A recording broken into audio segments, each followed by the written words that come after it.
and I'll hit record. Good morning, Jean. How are you? Good morning, Belinda. I'm really good. How are you? Yeah, I'm really, really well, thank you. I'm so glad you've decided to join me this morning because we were just chatting, I'm so fascinated about this topic and what medical intuition means and how you do it. But we'll start by just do a quick introduction to you, and then we're just going to have to launch into the questions because I've got so many. So Jean, and I've lost my bio. Where have you gone? Oh my goodness. Okay. Don't you love that? Good old technology. Just plays up on you sometimes, doesn't it? These things happen. I know. So Jean is an award-winning and internationally recognized medical intuitive known as the walking, talking MRI. And I've already got questions about that. And she has the ability to see the anatomy and physiology within a human and animal, just like an MRI, X-ray, or blood test. She has traveled globally teaching her accredited Millennium modality, which includes medical intuition. A 5-time Amazon best-selling author and creator of the only medical intuitive oracle cards, Jean offers accredited courses for all to leave struggle, pain, hurt, and disease so that they can shine their brilliance and live their best life. As she says, your health is your wealth, so always listen to your body. Very, very good advice. So when I chat with her, I always love to start with, what led my beautiful professionals to go into the field that they're in. So would you mind starting with that? What got you into this? Sure. So very briefly, the story is that I've always been able to see inside the body from birth. My culture is actually Greek Arabic, and that was seen as taboo. It wasn't a good thing being able to do that, or being a girl. And so I was told to keep it quiet, don't say anything. After I was born, my mum got uterine cancer and she had to have a hysterectomy. So in my culture, it was seen that I had tainted the womb because I had this weird thing about me. Ah, interesting. Yeah. So then for all of my life in Kuwait, where I grew up until I was 5 years old, I was pinned with like a little evil eye to say you're bad. So and I mention that because of female problems. So already I'm being told I'm wrong as a female, wrong for having gifts. So I immigrated to Australia when I was 5 years old, couldn't speak a word of English. English is my second language. And at home it was very, I call it colourful. There was lots of abuse of sexual, emotional, physical, etc. Age 16, my mum died on Christmas Day, but prior to that, she had liver and bowel cancer after her uterus cancer. And whilst I was watching the nursing staff, I thought, they're with the patient all the time. I want to be a nurse. Part of it was guilt that I felt like I couldn't rescue her because I could see inside. But I watched, and the doctors weren't with the patient all the time. So I finished year 12 by myself. I was homeless, went into nursing. Back then it was live in the nurses' quarters, wear starch caps and things. And whilst I was nursing, I'd write case studies about the patients. I didn't share it with anyone. I just needed to understand my woo-woo brain and my science brain, marry them together so I could understand what was going on. I then went into pathology. So that's taking blood tests, samples to the laboratory, working in the laboratory. So as I took your blood, I knew the story, but my science brain had to see it under the microscope as well. Yeah. Then I went into autopsies. As we cut you open, what I could see is what I could see. So that's a brief thing of how did I get to where I am? Along the way, I became quite suicidal with the knowing that I could see inside people's bodies and I didn't know what to do with it. Yeah. So as a nurse, I had the pills in my hand, a glass of water, and I was ready to top myself off because I just went, I can't bear this. Interesting. Then I had an image of my little son, who's now 27, but he was 3 back then. I thought, I can't leave him. So I told my nursing girlfriends, just like we're doing now, I used to call it coffee, cigarette, and smut. Smut is where girls get together and talk. And so I just said straight out, I thought they're either going to like it or persecute me. I just went out straight out, Belinda, so blah, blah, blah, blah, blah. And I said straight out what I could see. Well, it went from that to doing sessions, to can you teach it, to accrediting courses, to making products, to traveling the world, teaching university, 5 Amazon bestsellers. And that's the short of the story. So that's how I got to where I am now. But I've always been able to do it since a child. That's amazing. Yeah. So I'm not psychic, clairvoyant. I don't know. I'm quite grounded. I don't know how I see. I just see. That's all I know. And I needed the science to quantify, and so marry the two together. Yeah. I can appreciate that, because it's relative, isn't it? Like, you can relate it to what you know. Yes. But that I come from a science background as well, so I get it, like seeing results. But someone had to start with, well, what does this science result even mean? Yes.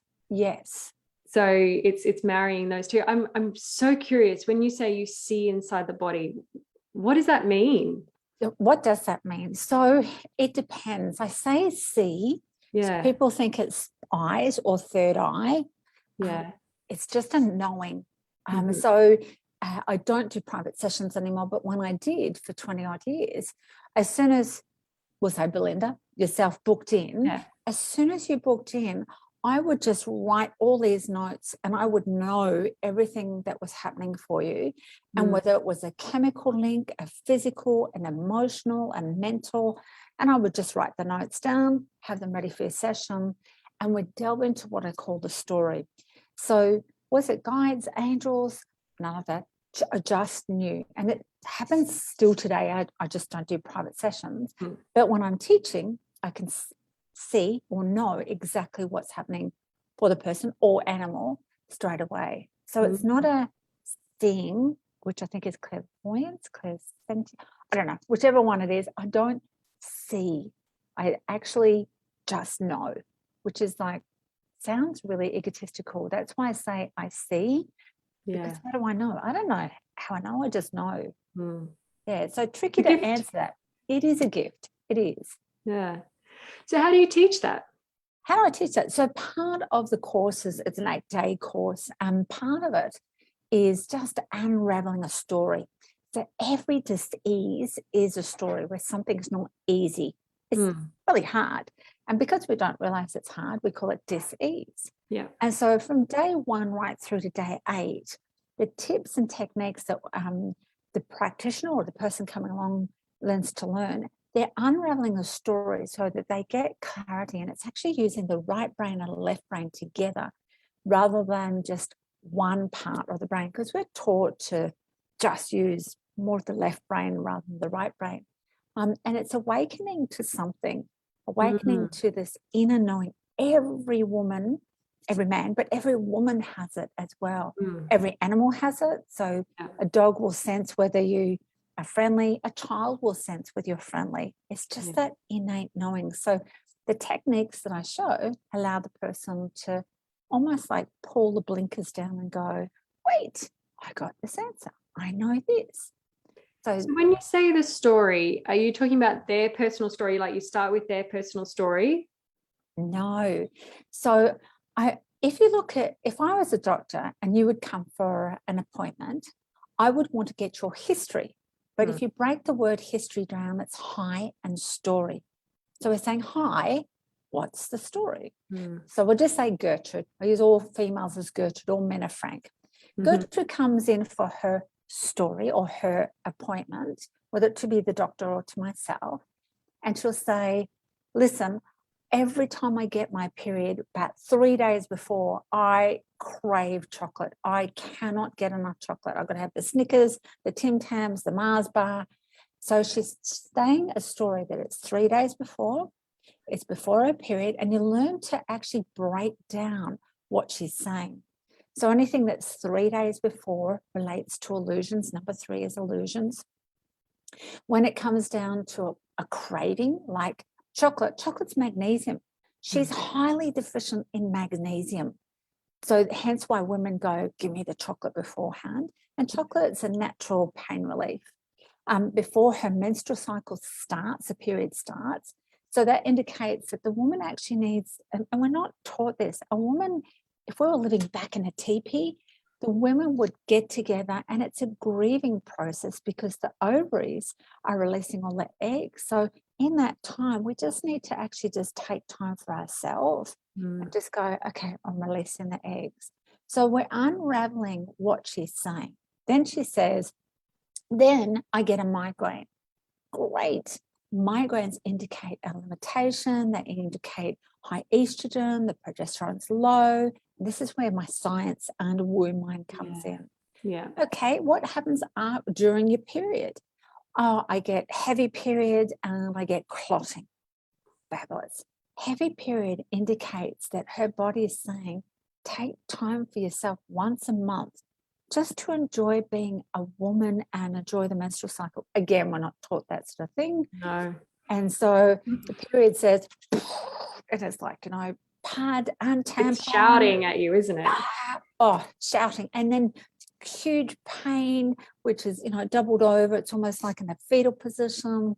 Then she might say something. I say, what else happens around that time?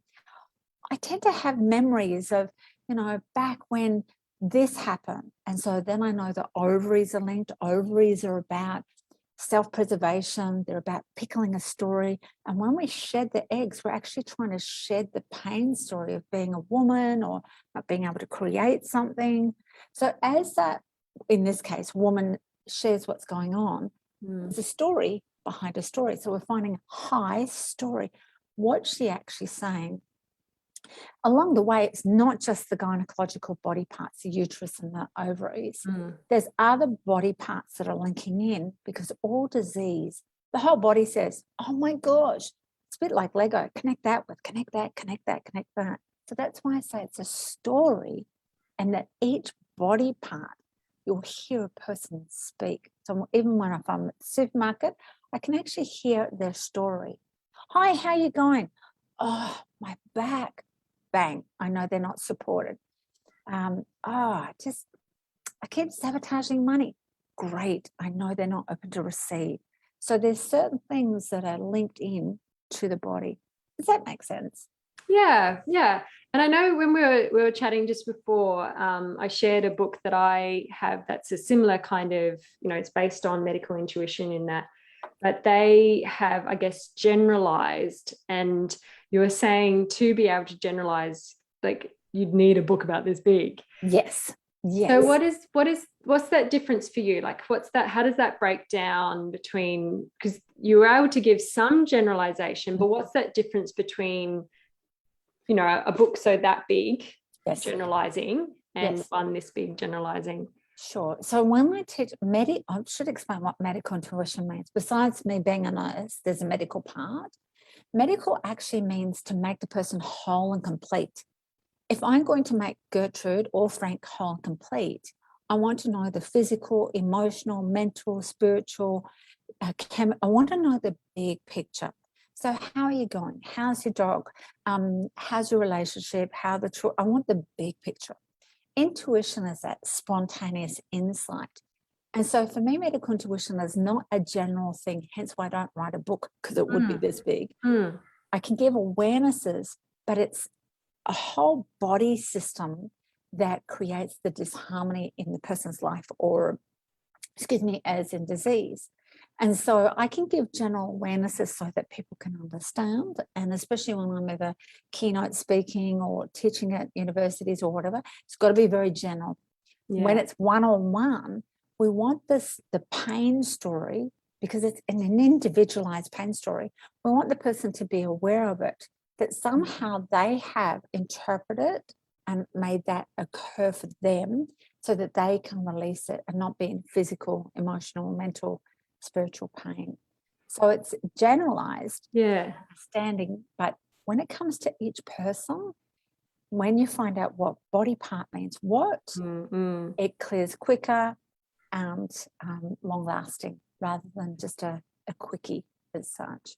Because each individual might have a slightly different combination, mightn't they? Oh, absolutely. Like we're all the same. If I chopped us all under the microscope, we're all the same, that we all want love and acceptance. But there's individual understanding. So a woman with heavy periods, they're unlimited why that's happening. And that's why sometimes when I was nursing, say on an endocrine ward, which is the hypothalamus, thyroid, diabetes, high blood pressure, they give you the same medication, but it was trial and error, because they're looking at the person as a group rather than the individual. Yeah. Oh, it's the same with IVF, isn't it? Like, yes. You have so many different levels at which you're going to stimulate a woman as to what result you're going to get. So, the bulk bill clinics, they're working on the premise that they can treat you the same as the person before. I mean, they're going to tweak things a little bit, of course, but they need to just work with the basics, and that's fine for some women. They will respond at the basic level, but there are some women who have such a different, more complex combination that they might need those 10 rounds to work out what's the combination that's going to work. Absolutely. And it's not only them that's involved. There's, like, if you bring the woo-woo into it, there's the soul contract with the children, and you go really woo-woo on that one. But. And woo-woo is important because our right brain's woo-woo. And so if we just go this way only, it's almost like putting blinker eyes on and not seeing the big thing. And it might be something to do with the woman's mum. It might be a maternal thing that's come down the lineage. It might be something to do with the partner. Like, that's why I say, when we get the biggest story, and when people say nothing works, well, then do they really want the baby or what? That's why I find a story, get to know the person, so that a relationship is formed, is the most important thing. And that goes beyond rapport, I take it, doesn't it? Yeah. Because I'm hearing there's a lot of awareness on the person's part who's sharing the story, to even know, 3 days before my period starts, and the significance of that number 3. So there's those little details that it gives them that power for them to know, like for them to have some power over, okay, my role in this is to know myself, to be able to communicate that. Absolutely. And part of medical intuition is that there's a story, but I just need to know me, what makes me feel great, what makes me feel uncomfortable, and that we actually create a thing that makes us feel great. So many a time I've had women with breast cancer. Now, breast cancer, yes, it's like a general story, but a lot of them, once they're diagnosed with breast cancer and choose not to do chemoradiation, they want to find a story, and it's so individualized, but it's like, what do I need? And a lot of the time, breasts are about nurture and nourish. They need nurturing and nourishing, whether it be food, whether it be in their mindset, whether it be. So it's always about, well, who am I and what do I want? And you're allowed to have that, which we're not really taught in society to do that. Suppress your emotions, get on with it. And over the years of doing it, I've noticed women, as they've taken on the role, more masculine role, there's been more breast and gynecological problems because they've taken on a denial of them being themselves. It's got nothing to do with high heels and aprons, none of that. No. It's that just me being me. Yeah. Can you share a little bit more about some examples that you have seen in women over the years that have come to you, and some of their stories and what's worked for them with their gynecological issues? Sure.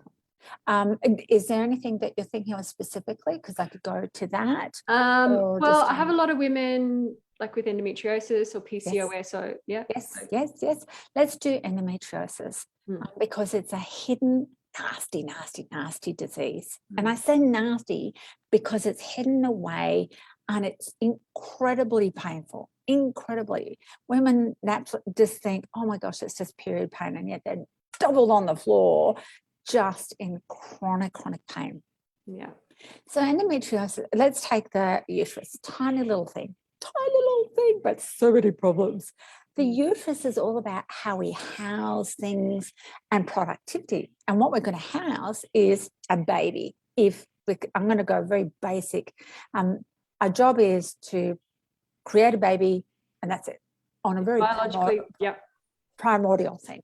Yep. And so if I can't house a baby, what I will house is things like goals, the way I feel about myself. It's also about productivity. It's very factory produced. Sounds bizarre, but it's very factory producing. And it's the prostate in men. And so in this cycle of 4 weeks, we have like a do this, like a factory. So it's a good factory. When women get endometriosis, the lining of the uterus thickens and it can grow out into the external parts of the body.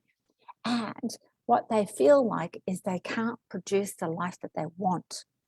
Now, so whether it's having a baby, having money, successful business, cutting the hair, cooking well, whatever the productivity is, they feel like they can't, and they keep it secret. And so they build up like a thickening, and it's like they push away anyone and anything of keeping it really private, really private. And what that does, when we thicken our walls, it hurts us inside, let alone the menstrual cycle. It hurts us because it's like we feel like we're never supported. I've got to do this on my own. So what happens with endometriosis, as the wall thickens, women have intense pain where they're almost like desperate to get help, but it's not the help that they want. It's almost like an oxymoron of, I want help, but not that sort of help. Does that make sense? And do they have trouble articulating what that help is? We're not taught to say, this is what I want to produce. This is how I want my life to be. Having worked overseas for many times, in Australia, we've got a tall poppy syndrome. If you turn around and say, hi, I want my life to be this, and have this and this, it's almost like a shutdown. So we're not taught how to say, I want to be productive and be able to have this, and this.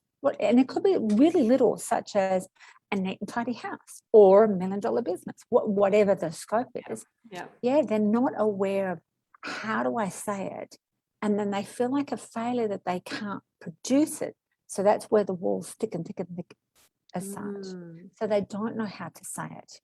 Or if they've said it in the past where your hypnotherapy would come through, Belinda, so said it back here, someone might have said something of, it's not about you, or something that triggered the mindset of, shh, keep it quiet, just keep it to yourself. Yeah, fascinating. And I'm curious how that plays out when you see it happening generationally. So like, say I'm the third woman in the line who's got it. Could it have started with my grandmother and it's hers that I'm carrying through? Totally. So part of it, and this is where we go a little bit woo ancestral, is it in history, we mimic what we see. Now, we either mimic from our mum, our dad, grandmother, auntie, whoever's cared for us. We mimic on television. Children will watch what is on TV, YouTube, etc. We mimic. A part of being a mammal is we mimic. So if my mum was a polar bear, I would mimic my mum and what she did as a polar bear. So let's start with great-grandmother. So we'll start with great-grandmother. And back in her generation, she felt like she couldn't nurture and nourish herself because she was working on a farm. So then grandmother learns that as well, but we haven't got breast cancer coming in yet.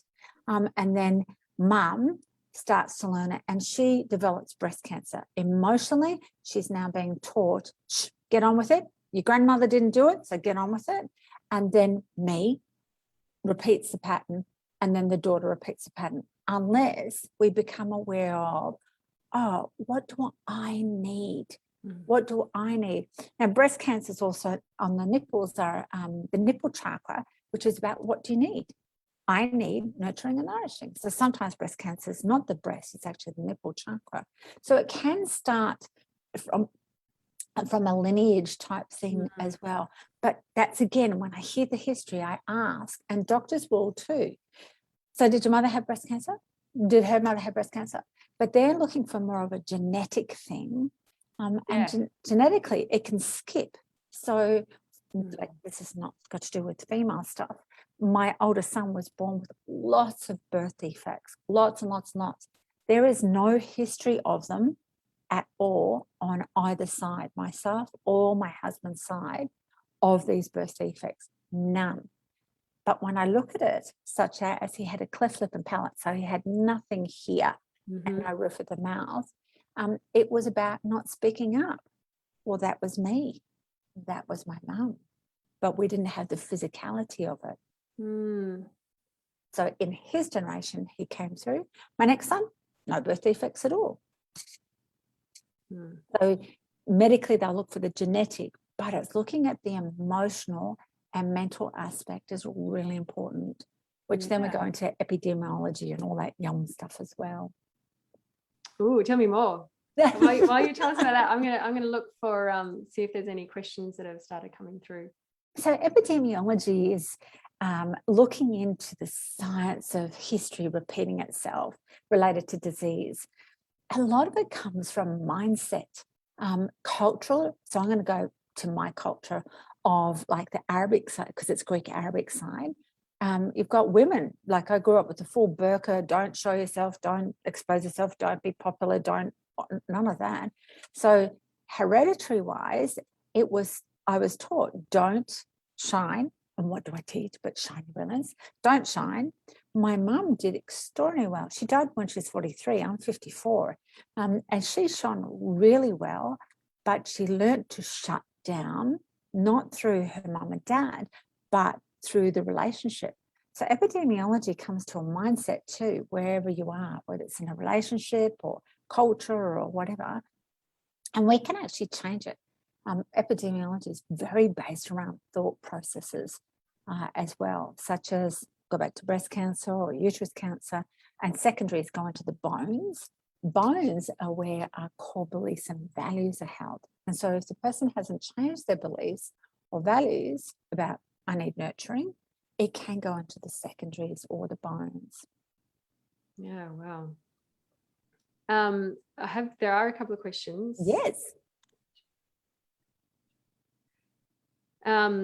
So there was a lady who's asked medical intuition exactly what, but that was 17 minutes ago, and I think you did go into an explanation of medical intuition.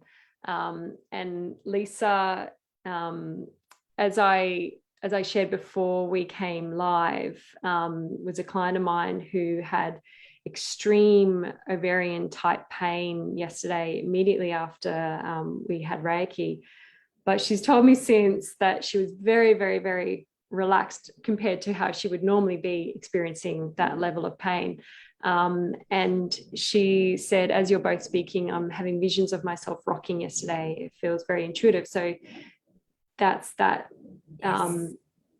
inner knowing of what you need in that moment, isn't it, as well? Totally. And when we've got that ovarian uterine pain, it is a case of needing to rock into a rhythm very, very much. An ovarian pain is, and sometimes after, whether it's NLP, hypnotherapy, Reiki, energy healing crystals, whatever, because the story can come to surface, some people will cry it out, some people will have physical pain, some people might have a rash, some people, it's like it shifts to go, oh, I'm aware of it.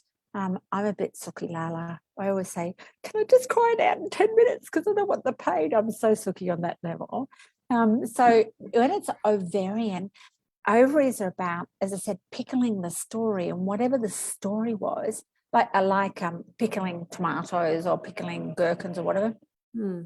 As the story is being released, the eggs are being released to be let go of in the uterus, it can be intensely painful, but the person after a couple of weeks, there's a shift of the story, and so that they don't have that pain again, and they become aware of, well, actually, it was this and this and this. And that's why, for me, medical intuition is whatever you've done, hypnotherapy, NLP, bricklaying, scientists, what I always say, bring it in as well. It's not cut one off as the other, it's all of it.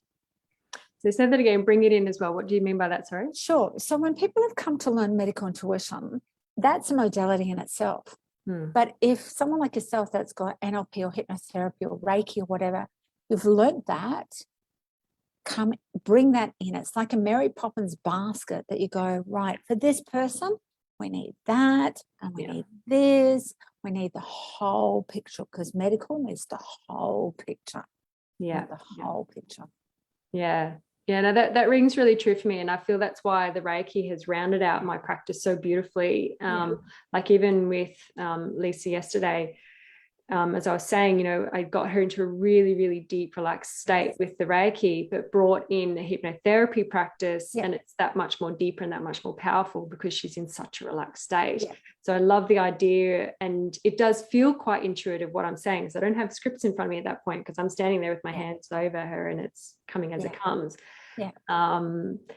So in that instance, how could, I guess, medical intuition complement that and build on top of that? If she's come to me and saying, you know, my mind's really happy, my body's not happy, like how would medical intuition? I love that she was able to do that. My mind's okay, but this isn't. One of the things I say to people, whether they learn medical intuition or not, is, and you can journal it, body, what do you want me to know? Body, what do you want me to do?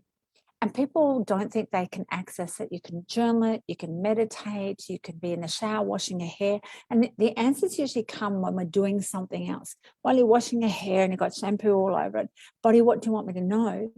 What? Oh, celery. Okay, I'll eat more celery. Thoughts pop into our head all the time, but do we action them? And so, as you said with your client, whilst you're doing the hypnotherapy and Reiki, part of medical intuition is linking up the rest of the body, because that will be the nervous system with the pain. It will be the hypothalamus, which is like the CEO of the estrogen levels. It will be the thyroid. And they all mean things too. So when I did do sessions, it would be tapping those other body parts to go, okay, let's move the story on. This doesn't have to be a pain for that person to hold on to anymore.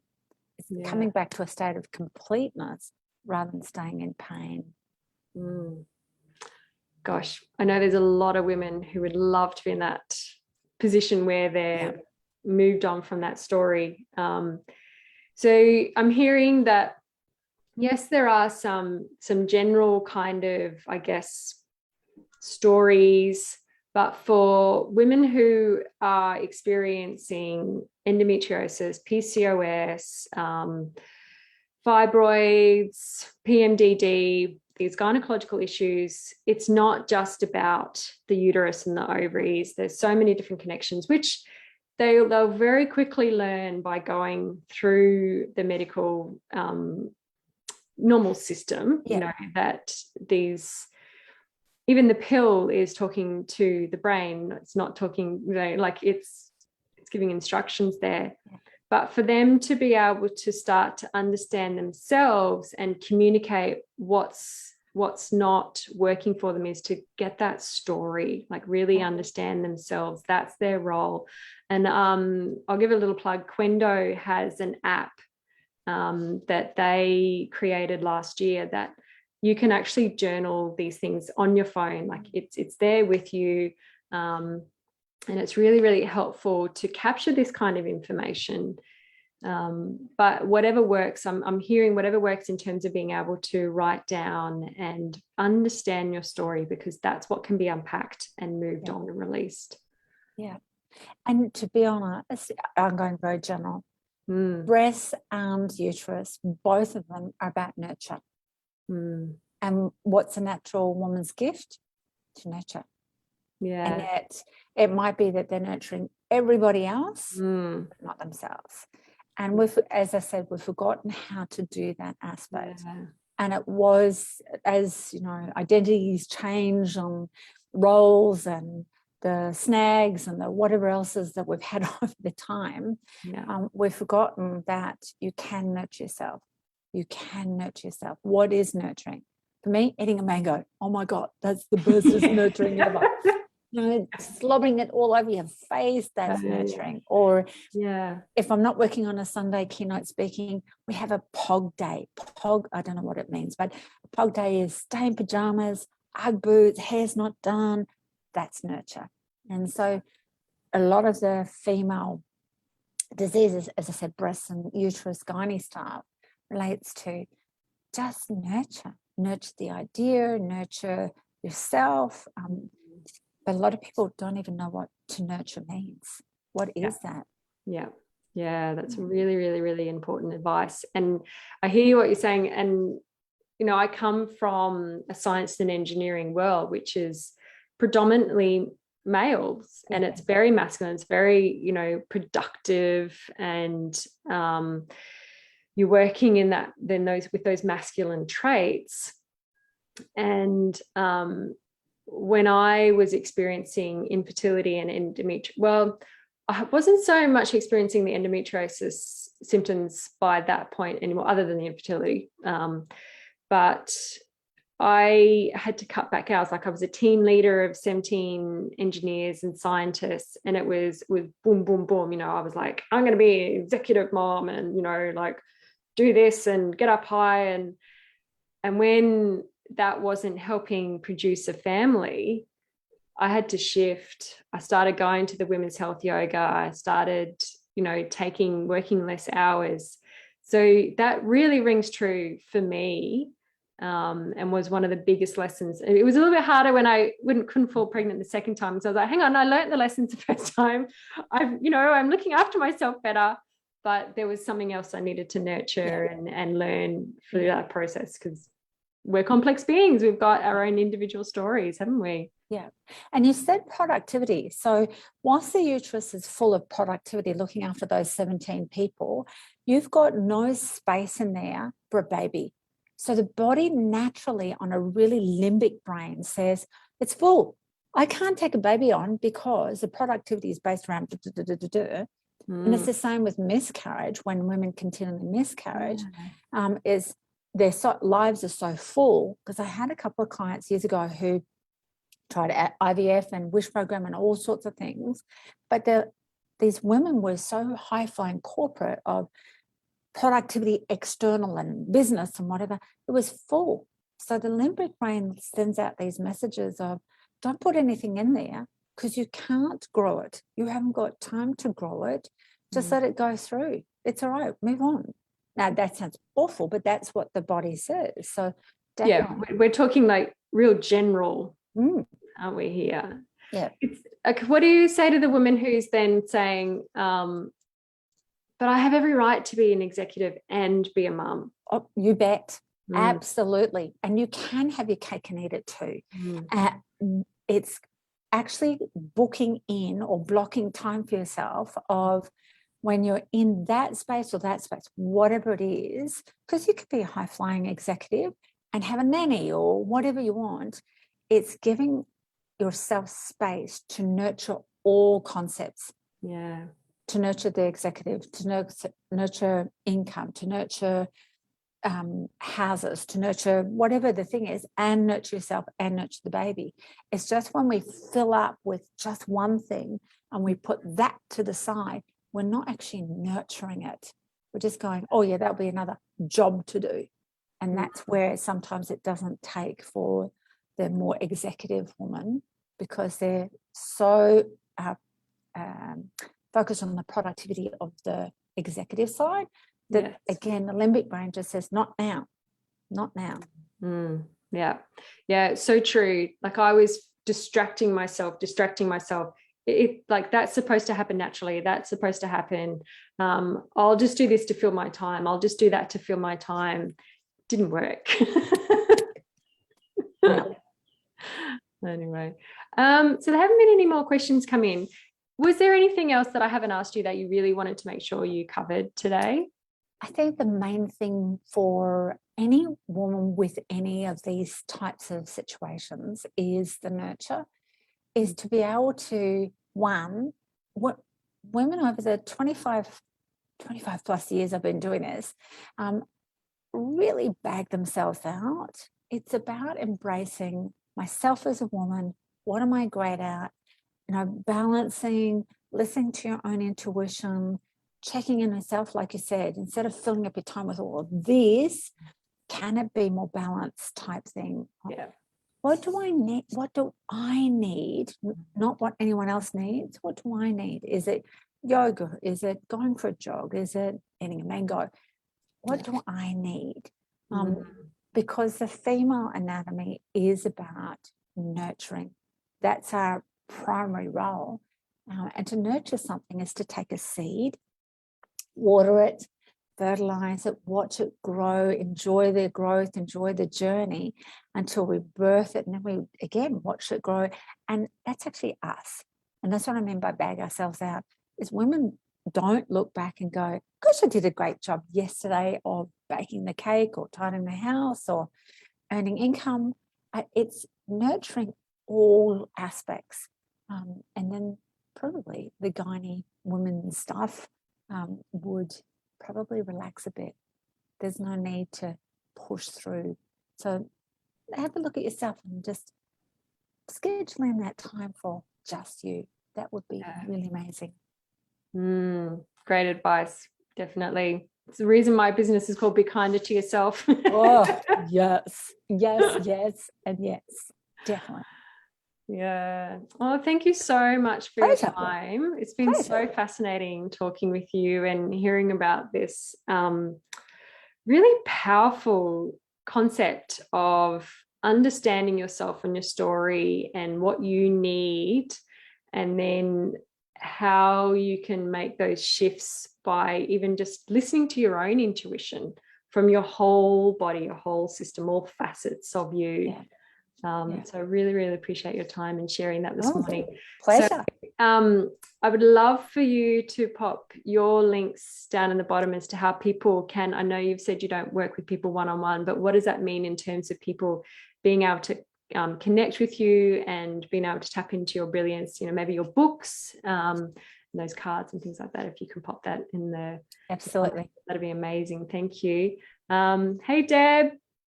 Have you got any questions, Deb? We're about to wrap up, but if you haven't, you can watch it in the replay. And so Deb Marvin from Mafia. Oh, yes. Jumped in. Hello, Deb. But thank you to Hema and to Lisa, Renee, for listening in and for your questions as well. And anyone on the replay, feel free to pop your questions in the comments as well. Jean is within the group, and I'm sure she'd be happy to come back and respond to anything as well. Absolutely. But we'll leave it for now, and we'll see you all in the group soon. Thank you. Bye.